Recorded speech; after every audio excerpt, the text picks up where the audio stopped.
আমরা প্রায় সময় গণিত করার সময় লক্ষ্য করি কোনো অঙ্কের সূচকে যদি শূন্য থাকে তাহলে তার মান সবসময় 1 হয়, কিন্তু সূচকের পাওয়ার সবসময় কেন 1 হয় তা আজকে আমরা জানার চেষ্টা করি। এটা কি আসলে মুখস্থ নাকি এর পিছনে কোনো কারণ আছে? আচ্ছা, তো বোর্ডে একটা উদাহরণ লেখা আছে 5 to the power 0 equal to 1।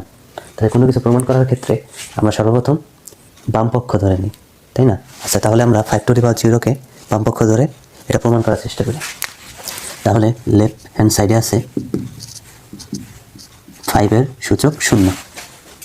আচ্ছা, তাইলে এখানে আমরা এর সূচককে এভাবে লিখতে পারি 1 - 1, তাই না? তাহলে 1 - 1 মানে কি? সেই 0। বা যদি মনে হয় 2 - 2ও দিতে পারি, 3 - 3ও দিতে পারি। আমি আমার মতো 1 - 1 ধরে নিলাম, কিন্তু ফলাফল কি একই হবে।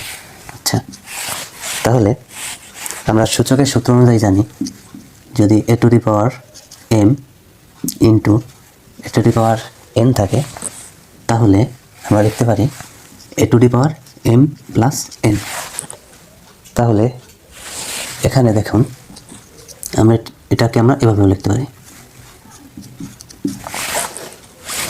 তো যদি এটাকে ভাঙাই তাহলে মাইনাসে মাইনাসে মাইনাস, তাহলে কি সেই 1 - 1ই হয়। তাহলে দেখেন এখান থেকে আমরা এখানে a to the power m plus n থেকে a to the power m into a to the power n আসতে যদি চাই তাহলে কী করতে হবে?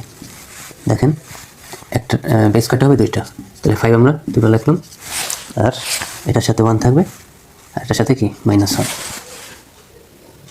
ক্লিয়ার?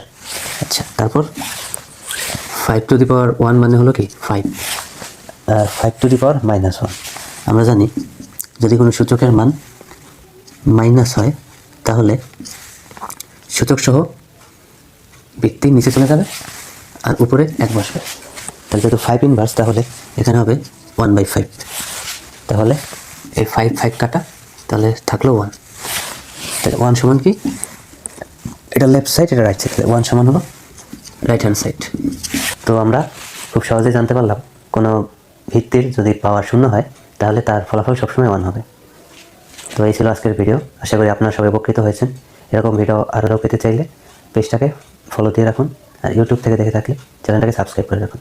আর এরকম ভিডিও চান কিনা তা আমাকে কমেন্ট করে জানান। ধন্যবাদ।